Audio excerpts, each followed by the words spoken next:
I've got the crank lever set up in the vise on the mill. The Sherline, same as before, on parallels, 4mm spot drill. I'm going to spot this hole, then we'll drill it out. This needs a number 29 because this needs to be tapped 832 UNC. If you're wondering how I line this up, basically I use what Keith Appleton would say, the calibrated eye. Basically, I line it up by eye. I don't have a DRO on my little mill, so it's all done by eye. But it's you can get fairly accurate this way. You basically line it up by eye. You bring this down when you right up close to the marks where if you think you've got it about right, and then you just bring this down until the drill bit just touches the surface, and it will leave a mark, particularly as it's aluminium. And then you come off and see how far that mark out is compared to your cross mark that you've already put onto the work, and you adjust the X and Y axis accordingly until it's absolutely spot on, which is what I've done with this one. So let's get this one spot drilled.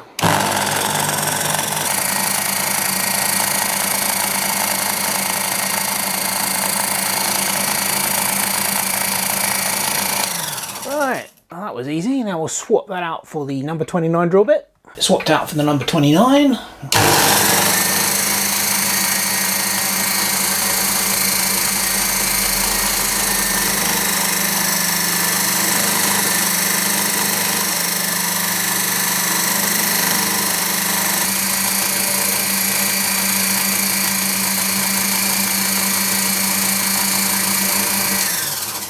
And there we go.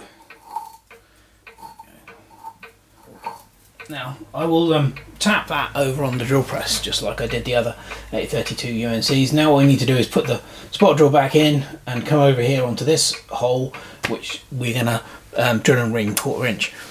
One of the things I do hope that this shows, this series of videos does show, is the what you can do with a small milling machine like the Sherline here. Now you have to accept its limitations. This is a very small mill, it is very low power, so you can't go taking huge great cuts off of anything, even soft materials like aluminium. You have to accept the fact that whatever you do on here is going to take you time. So if you're milling an edge or whatever, it's going to take quite a few passes and it's going to take time, but you can still do it and it will still get there and it will provide a very good finish, and it seems to be, so far, touch wood from what I've seen, very accurate. But it does take time, unlike a large milling machine where you can take huge great cuts and just do it in no time at all.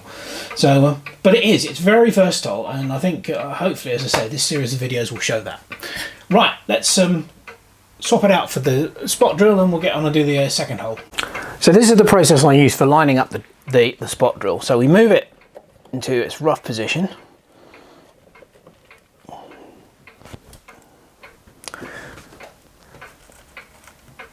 And then that's that way, and then that's that way. So I'm going to eyeball it as close as I can. So I've got it as close as I can. Now I'm going to wind the bit down until it's just touching, and then I'll compare the mark it makes to the little cross that I've already marked on the work. There we go. And it creates a tiny little dot. You probably won't be able to see this on camera, but it creates a tiny little dot. So I have a look at that, and well, we are pretty much spot on X-wise. It needs to go that way fractionally to get it absolutely spot on. There we go.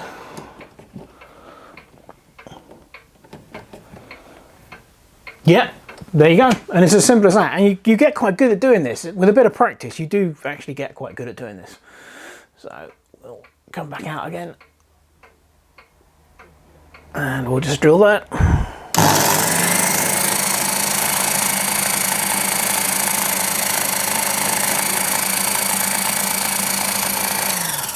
Right, so now I'm going to change collets and to get the 6mm drill in there, and then we'll drill that, and I'll also ream it as well on the mill, and then I'll take it over to the drill press to tap the 832 hole. Well, I'm not going to do that because you've seen me do all this already. So, but yeah, so that's the next operation on this part. Right, the next machining operation is we have to mill off a 1/8 of an inch step on this edge here. This is the top face of the lever crank, and there is what goes into this slot basically is a small square bit of brass, which is what you actually press your finger on. So the next job is to mill that off So that's what we're going to do.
And I'll basically keep going until I go down to the line. Then I will do the final piece in this direction to bring it up to this line. So I'll come back when I get near there. Right, well, I'm down to my line. So now what we've got to do is just finish it off by taking out this end piece so that it's square.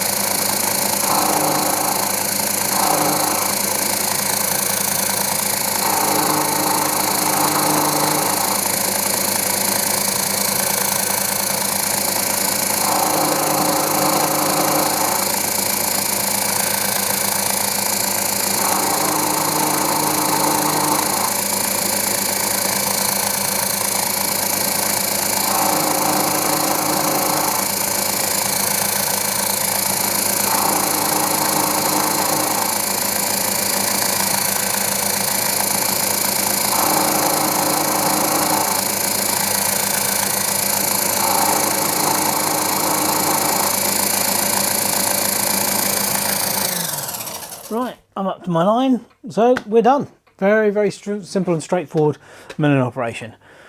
So that's pretty much all of the holes drilled. Off camera, I drilled a couple of clearance holes which are required for 440 screws in here.